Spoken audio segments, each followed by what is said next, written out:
I'm John White. A lot of questions that we get in my line of work in the Extension Service deal with fruit trees, and one of the real common problems here, at least in the southern part of the state, is bacterial infections. And this kind of whole group of bacterial infections a lot of times is brought on by a stress reaction in the tree. So you can see how we're getting an oozing of sap from some of the different nodes, buds here on this branch. This again can be brought on by water stress. Maybe could have been a heavy crop load, anything that puts the tree under stress.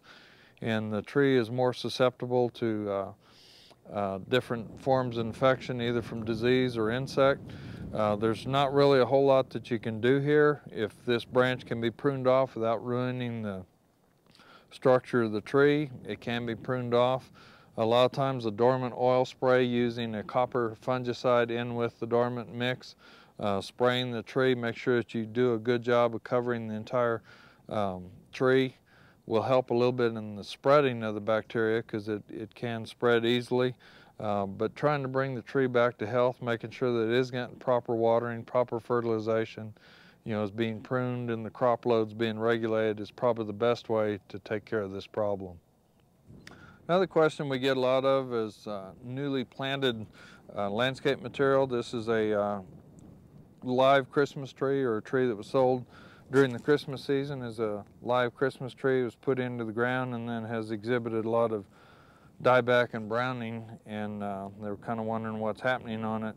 This is probably, again, some kind of water relation problem, and we'll dig this up and see what's happening down below.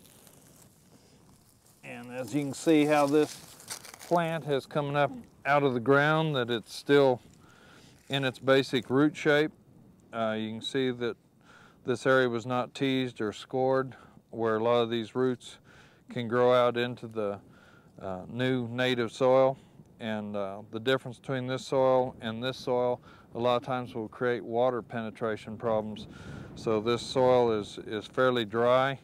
So this root ball probably dried out because there's a lot of roots in here. There's quite a bit of foliage on the top, and is just giving off more water than what it can take in. As far as saving this, there are some new growth on it, so possibly severing this, kind of opening it up and getting it replanted and watered, it's possible it might come back, but that is the problem. It's a fairly common landscape problem.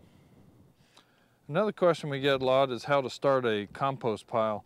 And here we have a 3-bin start on a compost pile, and the 3 bins are used for starting with your raw material, and then as it begins to decompose, as we move it, we'll move it to the next bin and then start another fresh pile. And then as it finishes off, it'll go to the last bin. So it's kind of moving the material through with new raw material coming in all the time. And what we like to use is a coarse material in the bottom. Here's some old hay, some moldy hay. We're gonna kind of break this up and put it down in the bottom of what we're gonna start the compost pile. And what this does is just give a lot of oxygen down in the base of the pile, so it gets your microorganisms and decomposition process started good, gets water down in through there. So we'll kind of throw that in. And then we have some animal manure, some horse manure available. We'll put that on top of it. That'll work as the green material. We also have some leaves. We'll put leaves on top of the manure, and then we'll finish it off with putting some soil on top of the leaves.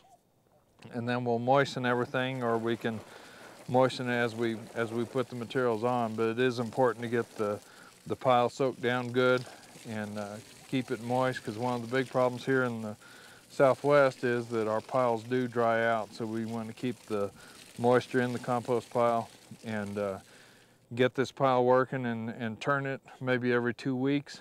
And we'll again keep moisture in it, keep oxygen in it. We may need to add some materials as we go, maybe more manure or maybe more dry material. So in kind of a short essence, that's how we get a compost pile started, and then we just keep adding more material to it. But basics, you'd like to have about a 3 by 3 pile started, 3 foot by 3 foot.